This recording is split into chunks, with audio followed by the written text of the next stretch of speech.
Bomber returns to save the day from a mysterious robot virus in Capcom's Mega Man 10, the latest installment in the long-running series. It follows in the footsteps of 2008's Mega Man 9, returning to the series' roots in a classic NES-style adventure. Has the nostalgia worn off, or do some new additions keep this throwback feeling fresh?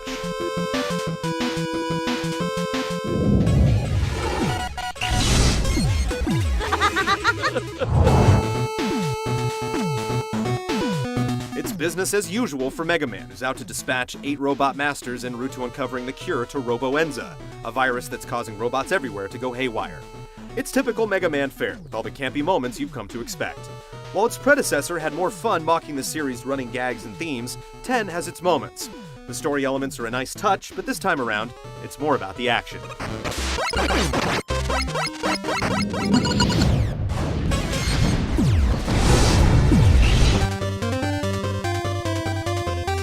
Mega Man 10 features many of the modes found in its predecessor, though it tags on a new challenge mode with various tests of skill that really extend the replay value. The main game has you inching your way to the 8 robot masters and the inevitable levels beyond leading up to the final confrontation.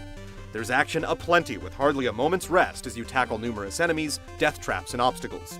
Though you'll have to deal with a fair number of segments that require mere trial and error, there are checkpoints to alleviate some of the tedium. One cool touch with the boss battles is that even after you discover a given one's weakness, you'll often still have a challenge ahead of you. The inclusion of an easy mode allows those prone to frustration to become accustomed to the game's mechanics and levels. Think of it as Mega Man on training wheels. The normal setting kicks things up a notch as obstacles, enemies, and even the boss attacks are more aggressive. If things get too difficult, you can head back over to the shop introduced in Mega Man 9 to purchase power-ups to even the odds. Several hours of challenging action await you no matter which difficulty setting you take on, and there's tons of replay value with the online leaderboards and the new challenge mode.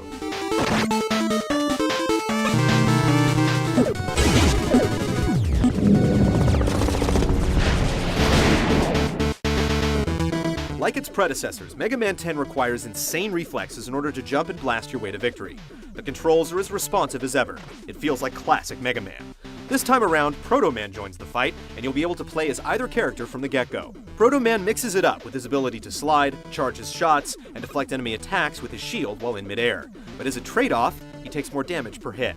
It's a welcome addition to have him available immediately, rather than as DLC as before.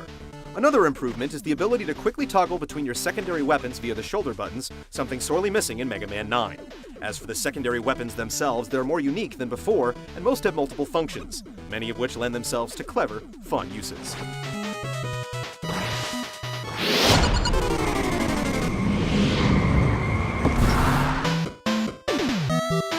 Mega Man 10 succeeds in reproducing an 8-bit style, though with refinements that wouldn't have been possible back in the olden days.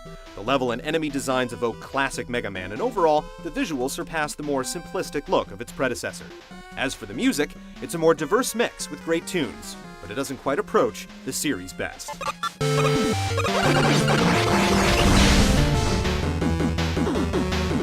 Capcom has once again successfully recreated a classic Mega Man game while improving the package with tweaks and new content. Those intimidated or even frustrated by the normal difficulty of a Mega Man game can fall back on the easy mode, making the experience more accessible than ever. The Blue Bomber once again proves he still has what it takes.